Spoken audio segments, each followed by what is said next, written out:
Hello नमस्कार, मी अनिता तुम्हा सगळ्यांचं स्वागत करते आजच्या नवीन ब्लॉगमध्ये। आज सकाळी मस्त अशी भोपळ्याची भाजी बनवली, बासुंदी होती, भेंडी भोपळ्याची भाजी आणि वरईची भाकरी असा मेन्यू होता। आणि हा मेन्यू झाल्यानंतर दुसऱ्या दिवशीचा हा पुढचा ब्लॉग आहे। मला जायचं होतं ऑफिसला।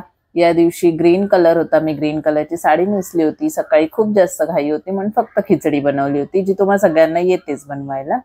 त्यानंतर मग म्हटलं जर तयार होतोय तर तुमच्याबरोबर शेअर पण करूया। मी काही मेकअप आर्टिस्ट नाही आणि मला फक्त बेसिक मेकअप करता येतो, जो सगळ्यांनाच करता येतो। आधी स्किन केअर करून घेतलं होतं, मग त्यानंतर फाउंडेशन मध्ये स्ट्रोब क्रीम मिक्स करून मस्त अशी थोपून घेतली पूर्ण चेहऱ्यावरती, जशी आपल्याला येते तशी हातानेच।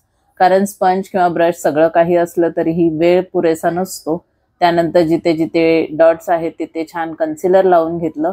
डोळ्यांना जो कलर आवडतो तो मस्त थोपून घेतला म्हणजेच लावून घेतला। आणि नंतर कन्सिलरने जिकडे जिकडे नको आहे तिकडे क्लीन करून घेतला, म्हणजेच कन्सिलरने तिकडचा काढून टाकला। त्यानंतर मग ब्रशवरती थोडीशी कॉम्पॅक्ट पावडर घेतली आणि म्हटलं मेकअपचा ब्लॉग करतोय तर थोडासा ब्रश पण यूज करून तुम्हाला दाखवूया। सगळं साहित्य जरी असलं तरी आपल्याकडे पुरेसा वेळ नसल्यावर आपण ते सगळं यूज करणं अवॉइड करतो, म्हणजे मी तरी करते। त्यानंतर लायनर लावून घेतलं, ते काही मी कॅमेऱ्यात बघून लावू शकत नाही त्यामुळे मी ते ऑफ कॅमेरा लावलं। मस्करा लावून घेतला आणि मग निघायचं होतं। ऑलरेडी मिस्टरांना पण उशीर होत होता माझ्यामुळे, त्यामुळे ते घाई करत होते की चल, कारण ते सोडायला येणार होते बिकॉज ऑफ मी साडी नेसलेली आणि ऑलरेडी थोडा लेट पण झालेला। तर अशी माझी दिवसाची सुरुवात झाली। साडी नेसल्यामुळे खूप जास्त गोष्टी मला पटापट कराव्या लागल्या, जसं की मेकअप जो रोज मी एवढा सगळा करत नाही। त्यानंतर ही नवीन आणलेली लिपस्टिक मस्त लावून घेतली, जिचा कलर मला तरी आवडलाय।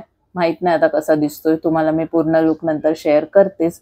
महत्वाचा अलंकार म्हणजे टिकली लावून घेतली आणि पूर्णपणे रेडी झाल्यावर अशी दिसत होती मी। मस्त मोठे कानातले घातले, पण ते काही मी जास्त वेळ घालू शकली नाही। आजच्या देवीचा लुक असा होता। ऑफिसमध्ये गेल्यावर मी छोटे कानातले घातले कारण खूप जास्त त्रास होत होता कानांना। मग म्हटलं एवढं रेडी झालं तर काहीतरी शूट पण केलं पाहिजे, म्हणून मग एक रील शूट करण्याचा प्रयत्न केला, जी मी तुमच्याबरोबर ऑलरेडी शेअर केलेली आहे। आणि त्यानंतर सगळ्यांनी घेतला गरब्याचा आनंद।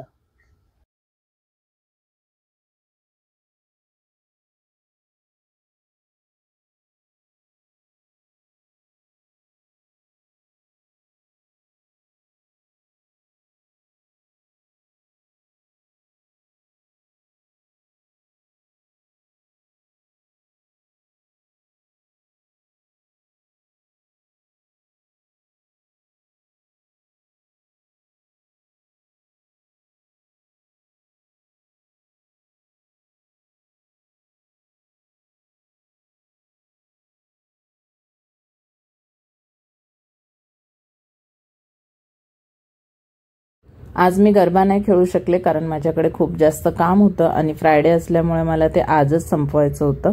पण सगळ्यांनी गरब्याचा खूप जास्त आनंद घेतला आणि खूप एन्जॉय पण केलं। त्यानंतर आमचं फोटो सेशन चालू झालं होतं। यावर्षी माझा 9 दिवसांचा उपवास असूनही आणि माझ्याकडे एवढा वर्कलोड असूनही मी खूप जास्त नवरात्री एन्जॉय केली आहे, त्यामुळे फोटो सेशनमध्ये तुम्हाला ते दिसत असेल। चला तर मग आज तरी या चॅनलला सबस्क्राईब करून घ्या, लाईक करा, शेअर करा, फॉलो करा आणि आपण सगळे लवकरच नेक्स्ट व्लॉगमध्ये भेटणार आहोत। आजचा माझा दिवस मी तुमच्याबरोबर शेअर केला आहे। रात्री घरी आल्यानंतर मी खूप जास्त थकली होती, त्यामुळे सिंपल वरईचा भात आणि शेंगदाण्याची आमटी बनवली आणि मस्तपैकी ती छान एन्जॉय केली। असा माझा दिवस संपला।